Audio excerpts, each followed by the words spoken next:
Thanks for coming back. Quick turnaround for you guys. But, for us, this is, you're constantly trying to improve. And you're constantly trying to get better and, to kind of switch gears and talk about recruiting. And I didn't want these 5 guys to get lost in the game yesterday, right? These guys are important to us. They're important to our future. They're important to this program. So we wanted to make sure they got their just due, and we got a chance to talk about them today. So as I sit here and look, it says Shrewsberry Inc.'s highest ranked recruiting class in program history. It's not just me, right? My name's on there, but it's not me. It's our entire staff. And that goes from our assistant coaches to the rest of our, guys in our support staff who have had a hand in this, whether that's visits, whether that's, us traveling, just whatever it may be. This is a total group effort. And, I'm happy to have, Snow here sitting next to me because he had a huge part in this. And, I kind of wanted to make an outside-the-box hire when I got here. And I think we're reaping the benefits of that right now in terms of who we got in this class right away. And it's a total group effort, but the way he spearheads this for us is, hats off to him. And that's why you hire people, right? You hire people when they're good at their jobs and allow them to work. So he's been awesome. These 5 guys I'm excited about. They're Penn Staters. That's who they are, first and foremost. When you get a chance to look at them, talk to them, meet them, see how they play, they fit everything that we're looking for. I truly believe that Penn State's going to fall in love with these guys just based on who they are, and that's what I'm most impressed about. You guys are going to see them as players, and the assistants are going to talk about them as players. But these are great students, great people, guys that love the game, guys that fit the values of this university. And no matter what they're ranked, they will be great fits for us. And I think that's really important. All right, follow up on Coach Shrewsberry. I think one of the things you really see with these 5 guys is the first thing we try to do is identify what type of players are going to fit Coach Shrewsberry's system. As you guys saw a little bit yesterday, it's a lot about spacing the court, passing, reading the defense, getting open shots, and you have to identify that. Also, obviously, we're not returning a lot of size down low, so a big focus for us was how do we add size not only on the interior with centers and forwards, but on the wings, and we were able to accomplish that. Then the third thing is really attack areas where Penn State means something or the Big Ten means something to these kids. You can look at the box score last night. It's pretty obvious Philadelphia is really good to this school. So we're going to spend a lot of time there. But that's not the only place we want to go to. Virginia, you look at what Coach Franklin's done in the state of Virginia. He's crushed it. We got a kid from Virginia in Kanye Clary. Then we went into the Midwest. Coach Shrewsberry knows everybody in the Midwest. We get Kevajai, who goes to high school in Indiana, but he's from Ohio. Evan Mahaffey from the great city of Cincinnati also came. And those are guys, when you're from that area, the Big Ten means a lot to you. And that's the type of thing we're going to target. While Philadelphia is always going to be really important, Pennsylvania is always going to be really important, the surrounding areas as well, where Penn State means something and where the Big Ten means something, we're going to attack that in recruiting. And I think you will see that to continue going forward. And that's the type of thing, along with finding the skill set of guys that fits what we want to do, that's going to help bring this program to even another level.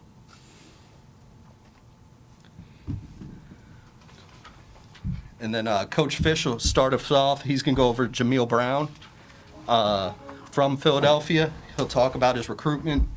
And then we got some film for him, too. Sit here. class. Obviously, taking 5 guys is a lot of guys, and it seems like you prioritize that leadership with a few of them. How important was that, and how much did you consider the fact that this is your first class and it's sort of going to set the tone the rest of the way? I think that's always important in terms of who you bring in. And, it started with even the guys that transferred in, right? We didn't take very many guys that had multiple years, but having a guy like Jalen Pickett that does, he's a foundational piece for us, right? These guys are foundational pieces. They fit, like I said, they fit Penn State. That's the most important thing. Like, they can fit me all they want, but if they're not going to have success at this school, as a person, as a student, whatever it may be, then it's probably not the right fit for them. So that's what we were looking for.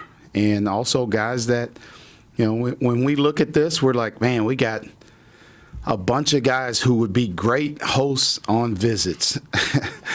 when we're recruiting the 23 class and people are coming for unofficial visits or official visits, we have a bunch of options here of guys that are going to be really good, but just because of their personalities. And I think we're all excited about that, right? It's fun to be around kids that are invested, and all of these guys are invested. They wanted to be a part of something. They want to really help us build this thing. And, they're texting me, they're texting all of us, they're texting each other. They're fired up to come here and kind of lay a foundation for Penn State basketball. I had a couple things for Micah or Brian. Do you have a sense for when these guys plan to enroll? Are any guys possibly early summer guys, or is everybody going to be the June, typical late June? Typical late June, I believe, with most of when they finish school.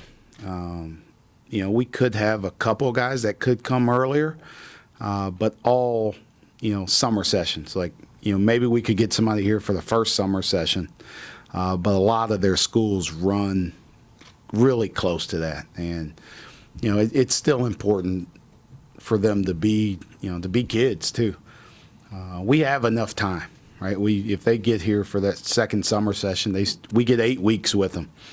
And that's more than enough time for them to get ingrained in what we want to do, get a chance to work with them, to mold them, to get our kind of system established while still like kind of introducing them to Penn State. So I would expect, if we could get any of them, possibly maybe 1 or 2 early in June, but mostly mid-June in that second summer session. And ordinarily, 5 guys would seem like a pretty big class, but given the dynamic of your roster, do you see potentially adding some more kids? And how much of the focus moving forward is potentially adding a couple more kids and then on the subsequent classes, the next couple classes? Thanks. Yeah, I think you have to try and balance it out in your classes. 5 guys is a lot in one class, but that's okay. Like, we're okay with that. We got 5 guys that want to be here, and that's the most important thing. So, we filled it in different positions. I think we filled needs with what we were looking for. So, who knows what's going to happen in the future, but these guys kind of set us up to help us start the process of getting old, right? When you're in college basketball, you want to get old. But this is a group that I think can all grow together and really be a foundational piece, and now get old together and really do some special things together.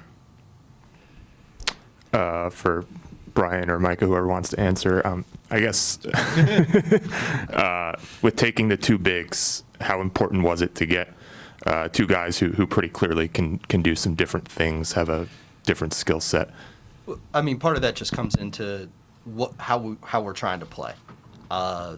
Obviously, John has his specific skill set, but we want versatile. We want, skilled. We want guys who can play all over, more of a modern day big man, and that's who we're going to target. And because it's just what fits the system, it's what fits this place, it's what fits basketball now. So we're never not that we're ever going to eliminate a true low post player entirely, but if you can get versatility, that's the key in modern college basketball and modern basketball in general. And obviously we have a lot of playing time to offer. You know, you can look at the roster. So that was really the focus and why we looked at that type of big man who can dive, who can pick and roll, who can pick and pop, things of that nature.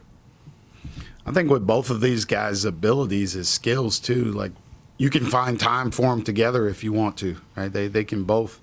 They're not just anchors where, you know, our spacing's terrible if they're in together. Like, they can both stretch the floor. They can both be skilled. Like, you know, when I talk about skill, it's not always shooting. Like, they can handle the ball. They can pass the ball, which is really important in how we play. So they can play together. They can play separate. I think that was something that was attractive to both of them, right? They visited together. They were here at the same time. Sometimes that's not a good thing when you're on a visit and you look at the guy sitting at the table over and he is the same exact dimensions as you. It's like, wait, is it me or him, right? No, we take both of you. And, you know, I think that helped in terms of how we want to play, that they're both capable of doing that. As you guys have said, all three of your non-forwards in this class can handle the ball. How important is it going to be moving forward that everyone other than the big on the court can be a pick and roll ball handler? That's how we want to play. That's the mold of how we want to play. And, you know, all of those guys should be able to do it, should be able to do the same thing. And, you know, you saw the abilities. As we start to bring more guys in, you'll see that kind of versatility of guys being able to do a lot of different things. I think that makes you hard to guard.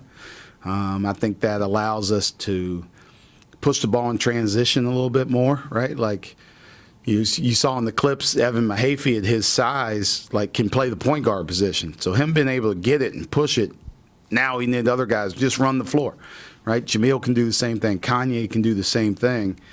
Now people can't design their defenses around stopping one guy. They got to worry about every single one of these guys being able to play off pick and rolls, which is what we want to do.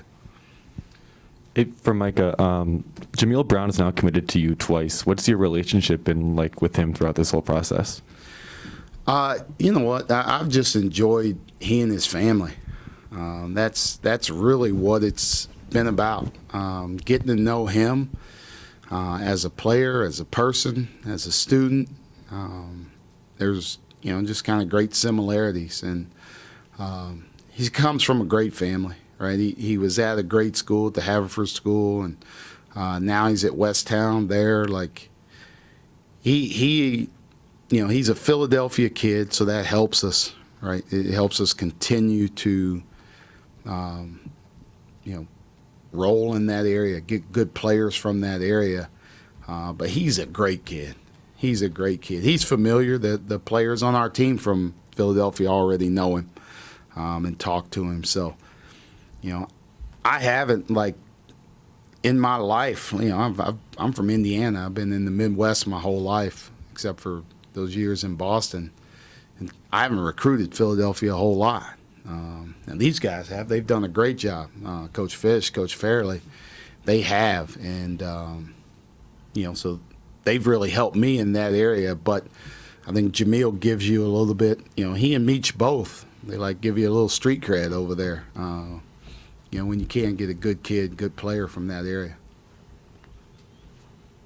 Again, for whoever, obviously, you know, highest ranked class in program history. Clearly, you know, there's an approach here that has resonated. Just talking to some of the kids, I know they were impressed with, you know, the way you guys broke down film for them and some of that kind of stuff. Why do you guys think that approach worked for you? You know, taking the extra time, the in-depth stuff. Why did that resonate with these kids? That obviously they're coming here next year. I think, like, and I mentioned it earlier. You know, it's a total team effort.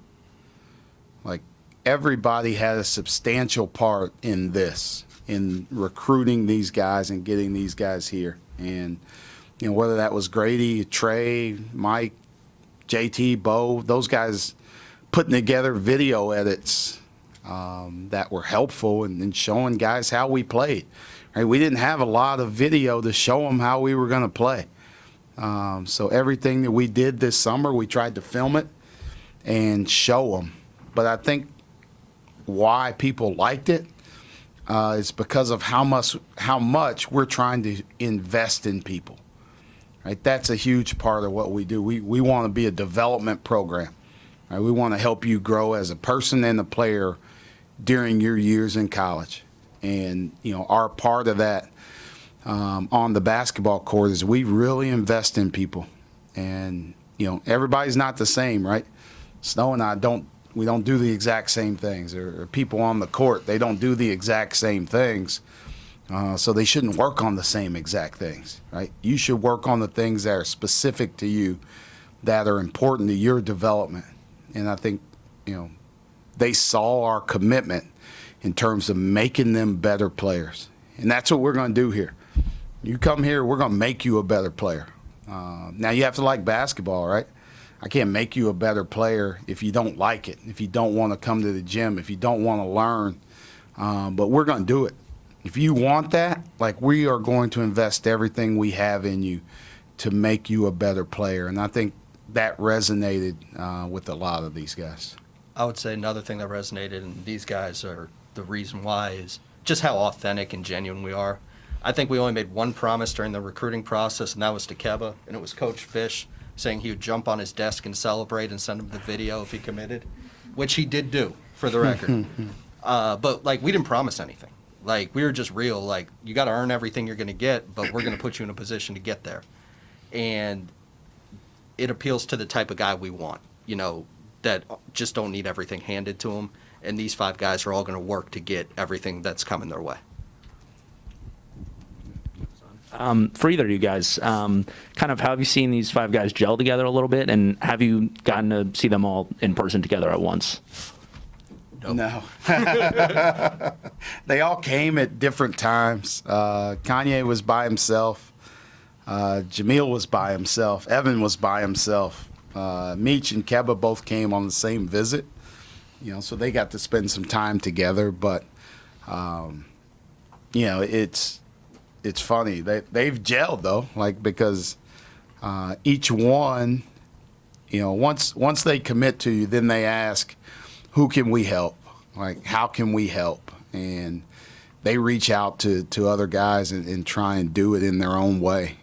So, I'm sure they have their own group text going, just talking about it. It was a big day for all of them.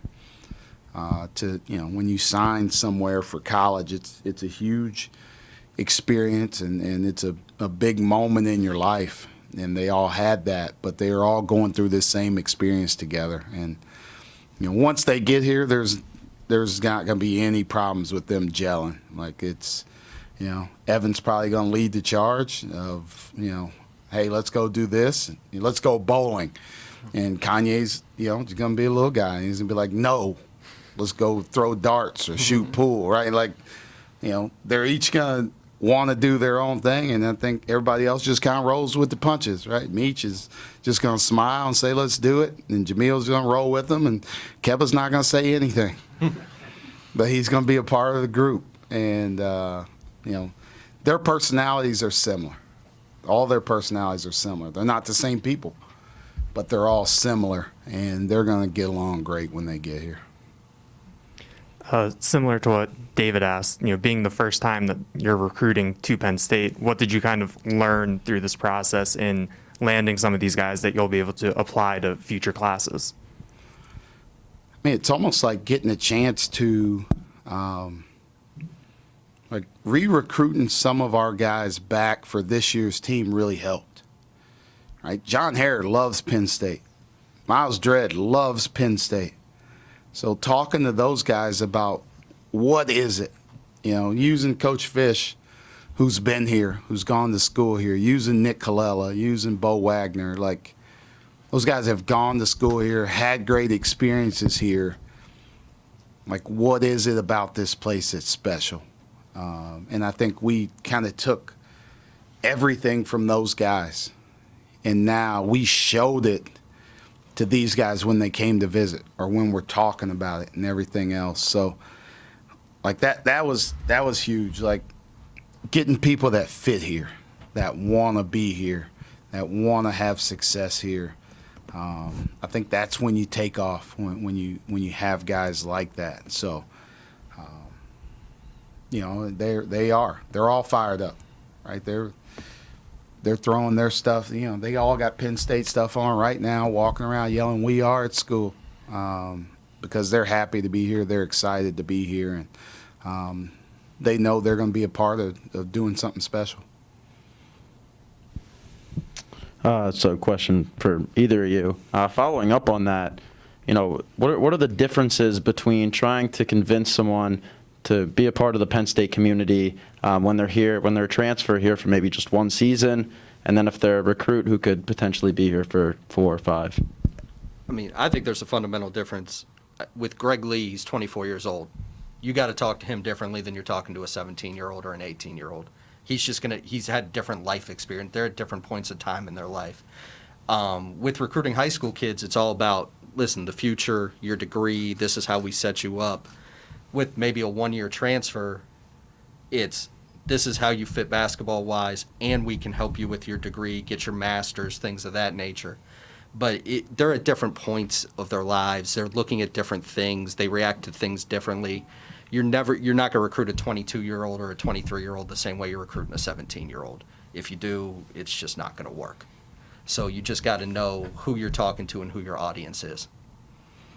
I don't think any of the transfers asked what the dorms look like. Right? That's a big deal.